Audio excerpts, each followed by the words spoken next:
қарай тұрамыз. Топқа қарай тұрамыз. Тұра ғой. Енді балалар, топқа қалай бөлінеміз? Балалар, бүгін біз сіздермен топқа мынау киіз үй әдісі арқылы бөліп алайын деп тұрмын. Неге десеңіздер, оны қазір айтайын. Енді біз қалай бөлінеміз? Мына сіздердің алдарыңызда киіз үйлер берілген. Сіздер осы кез келген бір киіз үйді таңдау арқылы топта таңдай аласыздар. Мысалы, мен мына киіз үйді бастым ба, менде топ екінші дейді. Демек, мен екінші топқа барып отырамын. Келістік пе? Қай топ түсең, сол топқа барып отырасыздар. Ал Ади бастай ғой.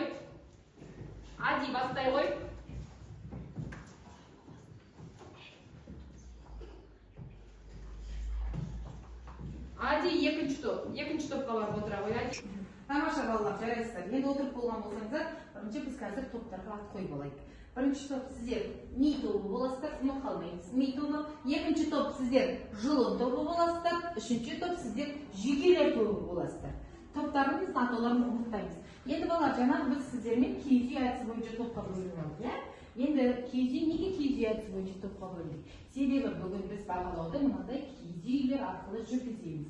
Яғни кім көбірек киіз үй жинаса, демек сол бала бүгін жоғары баға алады деген сөз. Енді киіз үйді көбірек жинау үшін не істеуіміз керек? Сабақтарға белсенді қатысуымыз керек, сұрақтарға көбірек жауап беруіміз қажет. Жарайсыздар. Балалар, сабағымызды бастамас бұрын өткен сабақты еске түсіріп алайық. Өткен сабағымызда біз сіздермен қандай тақырып таныстық? Сіздер айта қойшы. Зәр шығару жүйесі, дұрыс па? Ал енді балалар, мен сіздерге өткен сабақты бекіту мақсатында мынандай аспаптардың арнайы тапсырмаларын алып келдім. Енді мұнда біз ұяшықтарды ашсақ, ол ұяшықтан аспап шығады. Сол аспаптың тапсырмасын дұрыс орындасақ, егер аспаптың берген сұрағына дұрыс жауап беретін болсақ, онда аспаптың үні шығады. Яғни қандай дыбыс шығарады, сол шығады. Егер қате жауап берсек, онда ол аспап дыбыс шығармайды. Сол үшін мұқият болыңыздар. Ал кәні бастаймыз. Бірінші сұрақ бізде.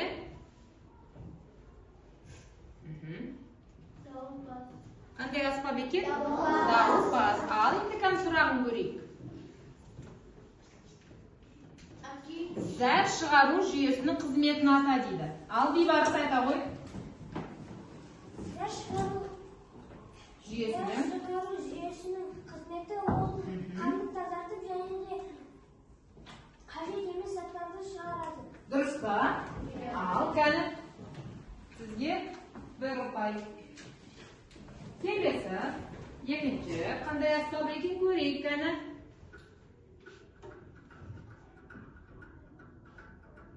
Дұрыс жауап бердік па балалар? Дауыс естілмей тұрма сіздерге? Мәні. Келесі, екінші аспап. Ол бізде қандай аспап екен? Домбыра аспап екен. Ал кәні домбыра аспабы сұрағын көрейік. Бүйректің қызметін ата дейді. Кәні кім атайды? Мирас айта ғой. Бүйректің қызметі он зәр шығарып, біздің денеміздегі ауыр заттарды шығарады. Үшінші аспаптан көрейік. Бізде жетіген аспап екен. Сұрағы. Қуықтың қызметін ата. Раяна.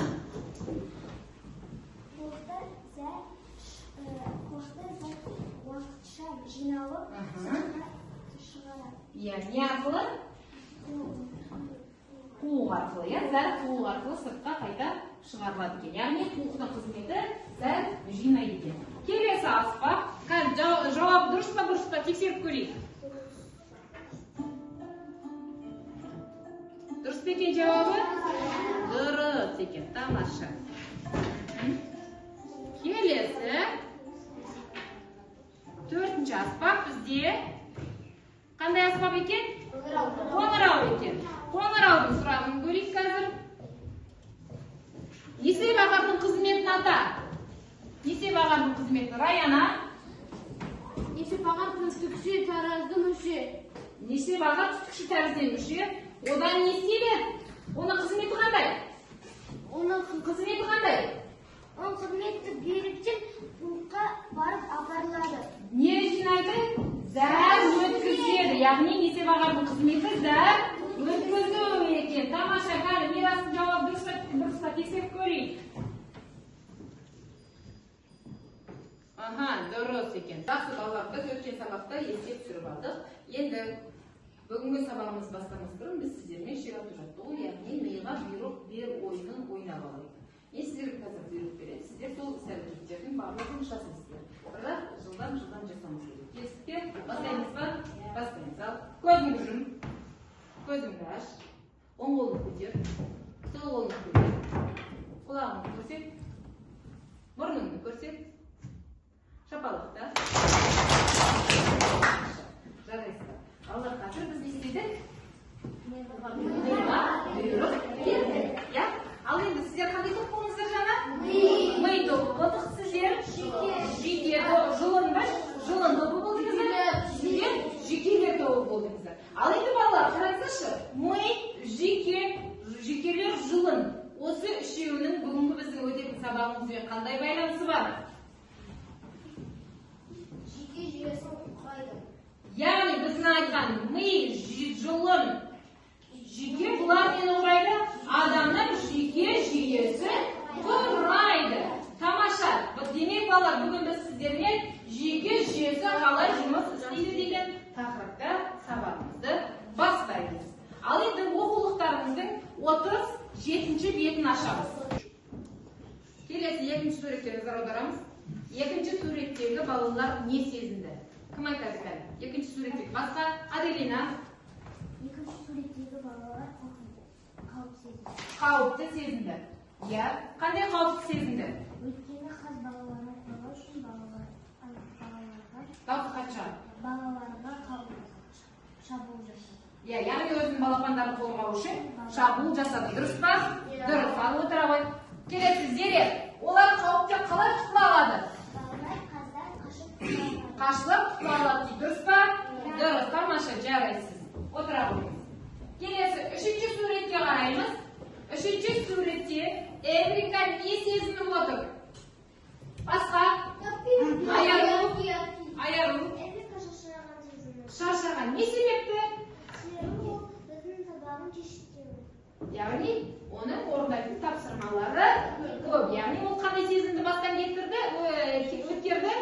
Шаршау сезімін. Жақсы. Балалар, келесі. Балалардың, мына суреттегі балалардың іс-әрекетіне не ортақ? Кім жауап береді? Аяру. Балалардың іс-әрекетіне бастан өткен сезімдері ортақ. Тамаша. Дұрыс па? Дұрыс жауап берді ма? Жарайсың. Ал енді балалар бастарынан қандай сезімдерді өткізді? Айзере. Шығар даусыңды. Олар бастарынан қорқыныш, шаршау сезімін Өткізді. Дұрыс па? Дұрыс. Ал енді балалар, олардың барлығы, яғни жаңағы сезімнің барлығы не басқарып тұр? Ми басқарып. Дұрыс па? Дұрыс. Балалар, міне, ми бұл адамның барлық іс-әрекетін басқаратын жүйке жүйесінің мүшесі. Ал енді балалар, барлығымыз экранға назар аударамыз. Қараңыздар. Екінші тапсырма бізде сипатта дейді. Жүйке жүйесінің құрылысымен таныс дейді. Қане, жүйке жүйесінің құрылысымен танысып алайықшы. Айта қойшы, жүйке жүйесінің құрылысы нелерден тұрады екен? Жүйкелерден, жұлын, ми. Жаңа біз қандай топ болып бөлдік? Ми, жұлын, жүйке. Біз үшеуміз біріксек нені құраймыз? Нені құраймыз? Жүйке жүйесін құрайды екен. Жүйке жүйесін құраймыз. Жүйке жүйесіне балалар ақпарат дененің кез келген бөлігінен миға қалай беріледі? Қалай көресіңдер? Ақпарат біз сырттан алған ақпарат. Миға қалай береді деп ойлайсыздар? Асылжан айта қойшы кәні. Олар жүйкелер арқылы жұлынға барып, сосын миға барады, жұлын арқылы, сосын ми жұлынға ақпарат береді де, ол жүйкелерге ақпарат береді. Қайтадан, яғни қайтадан кері қайтады деп ойлайсың ғой, иә? Ал кәні тексеріп көрейік. Жүйке жүйесін балалар ми, жұлын және жүйкелер құрайды. Ми қайда орналасады дейді? Бас. сүйегінде, міне басымызда не бар біздің? Ми бар. Бас сүйегінде ми бар. Ал жұлын ол қайда орналасады? Омыртқаның өзегінде орналасады екен. Жұлын өте нәзік болады. Оның сыртын не қоршап тұрады? Омыртқа қоршап тұрады. Не үшін қоршап тұрады омыртқа? Не үшін қоршап тұрады? Айта қойшқаны. Өйткені басқа нәрселер соны Сырттан не алмас үшін? Балжан сырттан не алмас үшін? Зақым алмас үшін жұлынды не қоршап тұрады екен? Омыртқа қоршап тұрады екен. Ал жүйкелер балалар, мына біздің омыртқамыздан тіпті мына саусағымыздың ұшына дейін не торғап жатыр екен? Жүйкелер торғап жатыр екен балалар. Кейде жүйкем ауырып тұр, жүйкем шаршап тұр дейсіңдер ғой. Сонда біздің мына денеміздің барлығында не торғап жатыр? Ми қайда орналасады? Жұлын омыртқа өзегінде, жүйкелер торғап жатады. Жақсы.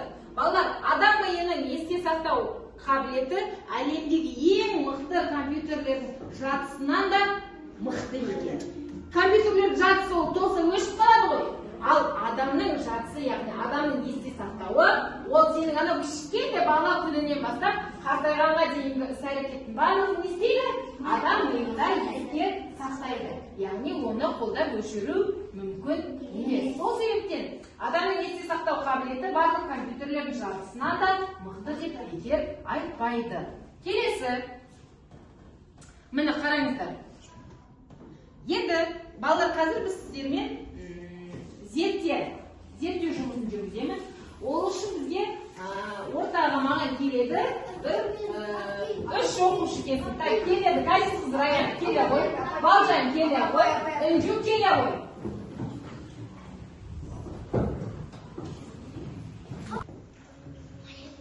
Жіп, дұрыс па? Дұрыс, тамаша, жақсы. Ал енді балалар, тағы енді маған бір келе кезектеске Сұлтан кел.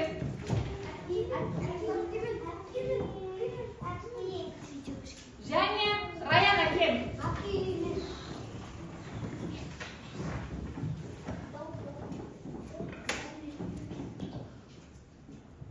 Тоқта.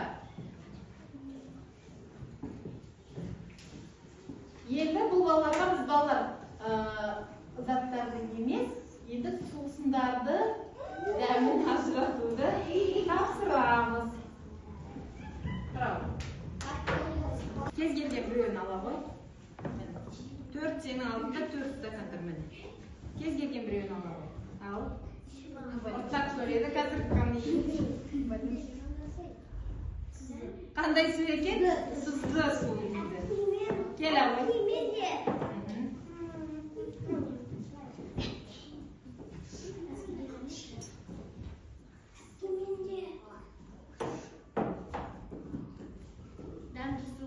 Не іштің? Тәтті. Неге ұқсайды? Соққа. Соққа ұқсайды. Яғни шырынға ұқсайды дейді. Кел ғой. Радин кел. Кел. Және сусындарды түрлеріне ажыраттық. Енді бізге қандай сезім мүшелері көмекке келді? Кім айтады? Кім айтады? Асылжан? Басқаларыңыз білмейміз ба? Сипап, сезу мүшесі көмектесті. Дұрыс па? Дұрыс. Ал дәмдерді қалай ажыраттық? Дәм сезу мүшесі арқылы ажыраттық дейді. Дұрыс па? Дұрыс. Ал енді ол мүшелердің барлығын не басқарып тұр? Ми басқарып тұр. Миға бұл сигнал қалай барды? Жүйкелер арқылы? Жүйкелер арқылы. Жүйкелер жылу жүйкеден. Жүйкеден қайда өтті? Жұлынға өтті. Жұлыннан миға барды. Ми бірден жауап берді дағы, оны қайдадан?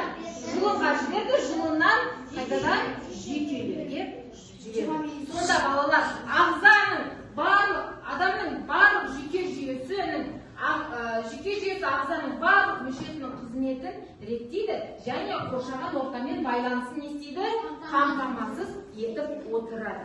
Сыртқы ортадан түскен ақпарат жүйкелер арқылы жұлынға барады, жұлыннан миға барады. Одан кейін ми алынған ақпараттың барлығын өңдеп, қайтадан кері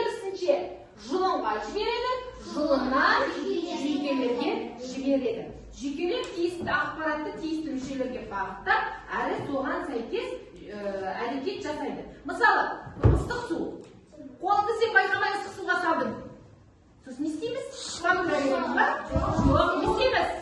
Қолымызды бірден тартып аламыз. Не үшін? Не үшін батыр? Қандай сигнал барды миға? Жоқ, ыстық суға қолыңды салдың. Қандай сигнал барды? Ыстық деген сигнал барды. Мына жүйкелер арқылы жұлынға өтіп, жұлыннан миға барып, ыстық деген сигнал барды. Сосын ол не істеді? Ақпаратты өтеп, қандай не айтты? Қолыңды ал деген бізге сигнал берді. Яғни біз не істейміз? Қолымызды тартып аламыз. Ол жерде біз қолымызды ұстап тұра беретін болсақ, қолымыз не істейді? Күйіп қалады. Көрдіңіздер ме балалар? Ми барлық ақпаратты өңдеп жүйкелерге жібереді. Жүйкелер тиісті әрекеттерді, яғни қызметтерді атқарады екен, атқарады екен. Ал енді балалар, мынау жұлын жүйке жүйесіндегі өте маңызды қызмет атқарады. Себебі жұлын зақымданған жағдайда балалар адамның отырып тұру жүру қабілеттері төмендейді. Тіпті адам денсаулығына да зиян тиеді. Неге? Себебі жұлын зақымданған уақытта бізге жаңағы ақпарат не арқылы баратын еді бірінші? Жүйке жүйесі арқылы қайда баратын еді? Жұлынға, жұлын қайда баратын еді? Миға баратын. Ал енді мына жұлын зақымданса балалар, ақпарат қайда жетпей қалады? Миға жетпей қалады. Сол себепті адамның өміріне қауіп төнеді, яғни денсаулығына қауіп төнеді. Ешнәрсе сезбей қалуы мүмкін. Сол себепті балалар, жұлын мына омыртқамен қоршалуының бірден бір себебі. Осы балалар жүйке жүйесінің сырқаттанған емдейтін маман иесі бар. Оны біз нефролог деп атаймыз. Кім дейді екенбіз? Нефролог екенбіз. Ұмытпайды екенбіз. Жүйке жүйесі сырқаттанған кезде біз бірден нефрологқа баруымыз қажет екен. Енді мүмкіндігінше жүйке жүйесіне зақым келтірмей, спортпен шұғылданғанда, жүгіргенде, секіргенде абай болуымыз қажет. Сонымен қорытындылай келе балалар, жүйке жүйесі бұл нелерден тұрады екен? Мидан, жүйкелерден және жұлыннан тұрады екен. Жүйке жүйесінің қызметі балалар, адам ағзасының барлық мүшесінің үйлесімді жұмыс істеуін басқарып тұрады екен. Осыны ұмытпаймыз. Ал енді балалар, бүгінгі сабақтан алған білімдеріңізді тексеру мақсатында мен сіздермен айналмалы сұрақтар алып келдім.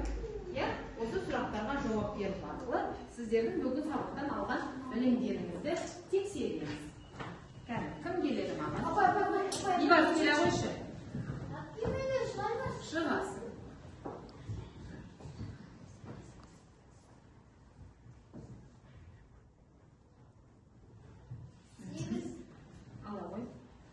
Қандай сұрақ келді? Мидың қызметі қандай? Мидың қызметі қандай сонымен? Мидың қызметі ол барлық адамның сезім мүшелерін және денесін басқарады. Яғни барлық ағзадағы нелер басқарады. Келесі. Мирас келе ғой. Мирас келсін. Айналдыра ғой.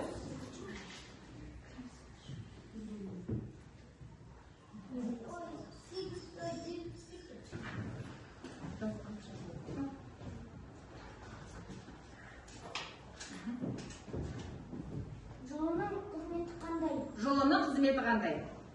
Ол миға ақпарат жеткізеді. Дұрыс па? Дұрыс, тамаша, жарайсың. Мирас.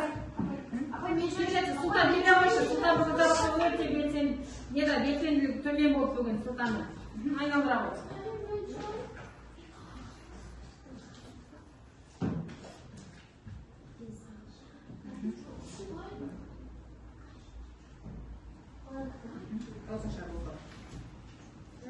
Жұлын зақымданса не болады? Жұлын зақымданса не болады? Жаңағын айттық. Не болады? Жұлын зақымданса адамның жүруі, ұстауы қиынырақ болады. Не себепті? Миға ақпарат бармай қалады. Не тамаша. Отыра ғой. Келесі. Зере, бешік, зере.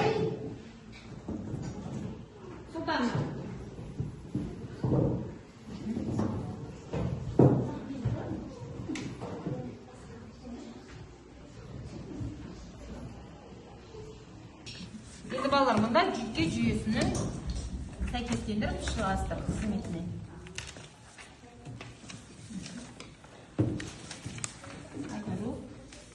Нұрайдин.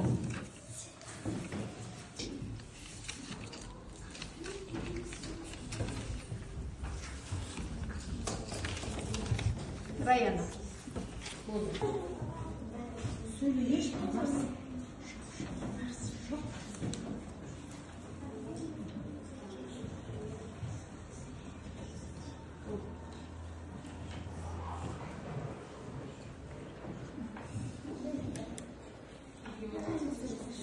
Ал енді балалар, кері байланыс беруге шығамыз.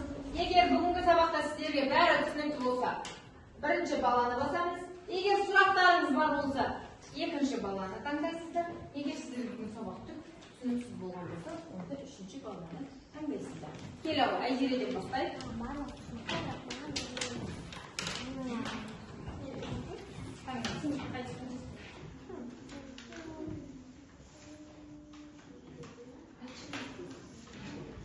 Бірінші ма, Айзереге бәрі түсінікті. Келесі, отыра қой. Келесі, Асылжан келе ғой.